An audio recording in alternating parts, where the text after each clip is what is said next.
Gente boa, a gente continua acompanhando o caso da mulher que teve as compras furtadas por um motorista de aplicativo aqui em Uberlândia. Lembra dessa história? Ontem no Balanço Geral a gente trouxe todos os detalhes desse caso, que essa senhora, essa mulher, a Catiúcia, ela chegou em casa no bairro Monte Hebron, depois de ter ido ao supermercado, e o motorista de aplicativo simplesmente foi embora, com as compras dela todas dentro do carro. Ela contou essa história aqui no Balanço Geral, a repercussão foi enorme, muitas pessoas resolveram fazer a diferença, mas nós estamos acompanhando a fundo tudo isso para entender o que foi feito pelas nossas autoridades e principalmente em relação a este motorista de aplicativo que já foi ouvido pela polícia. Atenção, motorista já foi ouvido pela polícia. Júnior Oliveira, junto comigo, nessa sexta-feira para trazer as informações no Balanço Geral e tem todos os detalhes, a repercussão desse caso. Bem-vindo, meu amigo. Boa tarde.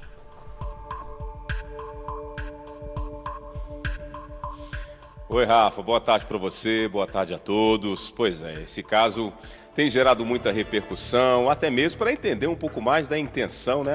Afinal de contas, esse motorista teria então tido essa intenção de levar essas compras dessa mulher, dessa trabalhadora, né? Comentou-se muito isso, não só aqui na televisão, mas também nas redes sociais, as pessoas buscando entender, é um motorista por aplicativo, será possível que esse cara teve essa intenção de cometer esse crime, não apenas esqueceu, arrancou com o veículo depois de um dia extenuante de trabalho, enfim, essas perguntas pairaram sim. Mas o que a gente traz de novidade nesse caso é que a polícia foi a fundo nessa história, conseguiu apurar, esse homem foi ouvido e a partir de agora a gente vai esclarecer tudo para quem está nos acompanhando aqui no Balanço Geral para a gente entender as circunstâncias desse caso que chamam muito a atenção não só pela sensibilidade, mas também pela atitude desse motorista por aplicativo. Nós estamos aqui com o Dr. Marcos Tadeu, que vai nos ajudar a entender agora um pouco mais, né, da situação desse crime, né, doutor? A pergunta que não quer calar, houve crime, não houve, como é que a polícia está tratando essa história? Bem-vindo, boa tarde. Boa tarde, Rafael. Meu amigo, fazendo um balanço geral de tudo que ocorreu. O que nós temos? Uma senhora, empregada doméstica, salário mínimo, ela fez as compras do mês em um supermercado aqui no bairro Planalto. Como ela não tem veículo, exatamente por ser uma pessoa de baixa renda, chamou o Uber para poder levá-la até a sua residência. Compareceu ao local um Uber, um veículo Volkswagen Fox. Ela colocou as compras dela no interior do veículo. Ela foi para sua residência no bairro Monte Hebron.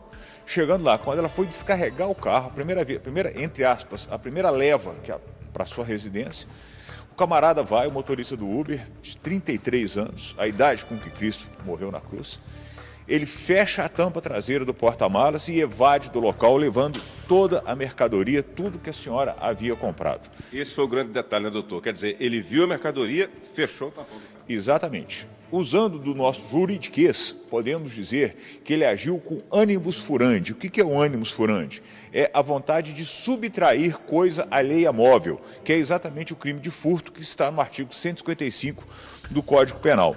Ele subtraiu esses bens e evadiu do local. Aí entra a importância da informação em tempo rápido. A polícia foi procurada, nossos investigadores entraram em ação, mais um trabalho ímpar deles. Nós conseguimos localizar, primeiro, nós localizamos a proprietária do veículo. Ela falou, não, esse Volkswagen Fox é meu, me pertence, só que ele está alugado para uma pessoa que faz serviço de Uber. Nos passou os dados dessa pessoa, nós conseguimos localizá-la, levamos tal pessoa até a delegacia, ela foi reconhecida pela vítima e, ao ser interrogado, ele acabou confessando a prática de tal furto. Nessa história toda, o ponto principal é a solidariedade dos vizinhos da vítima. Sabendo que é uma pessoa humilde, que é uma pessoa sem posses, eles fizeram um mutirão e conseguiram, então, guarnecê-la com cestas básicas, com alimentos, para repor o que lhe havia sido furtado. A Polícia Civil agiu rapidamente, mais uma ação exitosa dos nossos investigadores, especificamente aqui da 6ª Delegacia. Conseguimos, então, em tempo hábil, localizar essa pessoa e, ao ser interrogado na delegacia, após o devido reconhecimento pela vítima, ele acabou ressarcindo-a pelo prejuízo causado.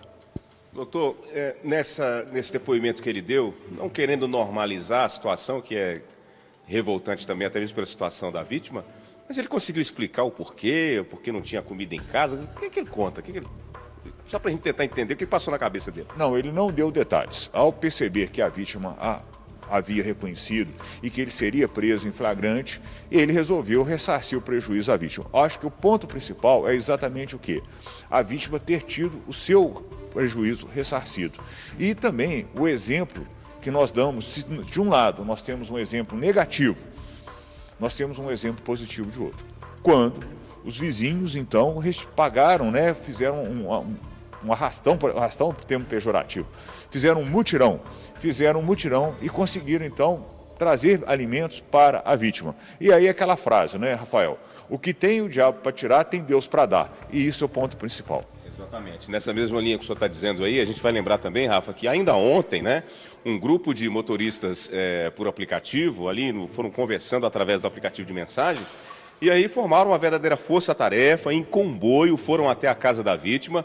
Eu acho que essa talvez tenha sido a maior das respostas, mostrando que nem todo motorista por aplicativo age desse jeito. Eles estão manifestando aí que é um trabalho sério e que, infelizmente, como em toda a categoria, como em toda a área, tem essas pessoas que têm esse tipo de atitude. Agora, doutor, eu gostaria de voltar novamente ao depoimento desse rapaz. A partir de agora, como é que vocês vão tratar desse caso? Foi aberto o inquérito? Como é que vocês estão lidando com essa situação? Pois bem, o furto é um crime de ação penal pública incondicionada, ou seja, a autoridade policial, o delegado, tomando conhecimento da prática do crime, ele de ofício tem que instaurar inquérito policial.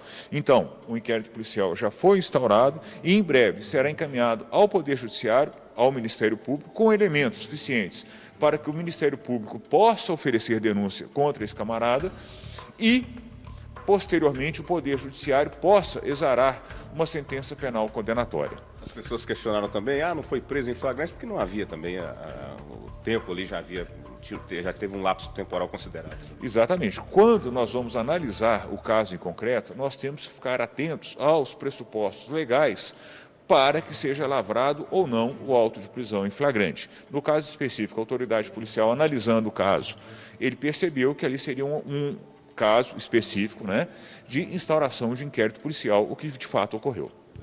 E um ponto importante também que pelo menos ele ressarciu esse dano aí à vítima. Primeiro ponto, a questão do ressarcimento. O juiz, quando for fazer a dosimetria da pena, ele tem que considerar o quê? O papel, a ação do delinquente, o papel do réu. Primeiro, ele ter confessado espontaneamente a prática do crime, que por si só é uma atenuante genérica.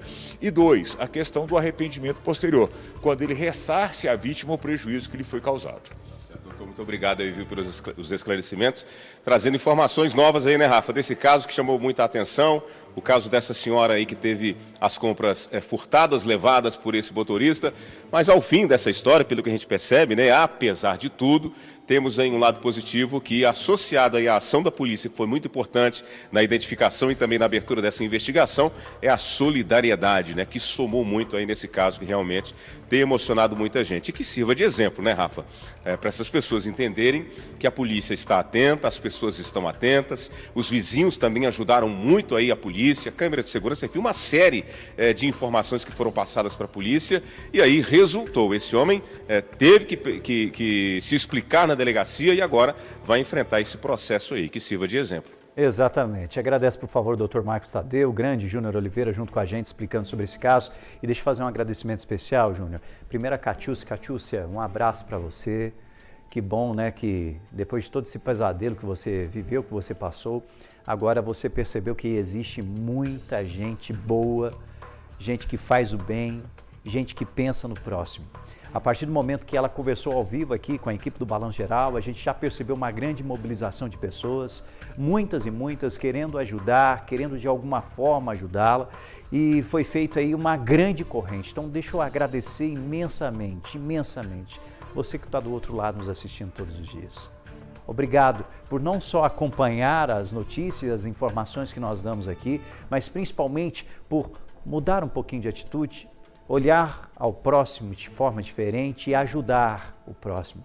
E foi isso que a gente percebeu, tanto de motoristas de aplicativo que estavam extremamente preocupados com tudo que tinha sido noticiado, com tudo que aconteceu com essa senhora, com essa empregada doméstica, e indignados ao mesmo tempo por esse tipo de atitude envolvendo especificamente uma pessoa que trabalha como motorista de aplicativo, e resolveram se unir para ajudar e fazer a diferença. Deixa eu agradecer os vizinhos do bairro Monte Hebron. A gente já teve a informação de uma mobilização que aconteceu logo depois que o programa, contou a história da Catiúcia aqui. Muita gente foi para lá, para a casa dela, para levar mantimentos, para conversar com ela, para prestar algum tipo de solidariedade. E é aquilo que eu disse ontem, uma lata de óleo, um pacotinho de arroz, um pacotinho de feijão, um pouco de cada, a gente pode fazer a diferença. E a diferença foi muito maior, né, Catiúcia? Muito, muito, muito maior. Então, obrigado aí pela confiança com o nosso trabalho, obrigado pela confiança com o Balanço Geral. E é bom demais contar esse tipo de história e principalmente perceber que existem pessoas que pensam no próximo, que querem fazer o bem. E agora, esperamos que a Justiça faça a sua parte em relação a esse caso. E o motorista, a partir do momento que percebeu também toda essa repercussão, foi encontrado pela polícia, se explicou, pagou para ela o valor que ela tinha gasto nas compras. E agora a Justiça vai resolver esse caso. Mas o principal, tem muita gente do bem. Tem muita gente do bem. Muita gente do bem. Sério, isso é bom demais. Aquece o nosso coração.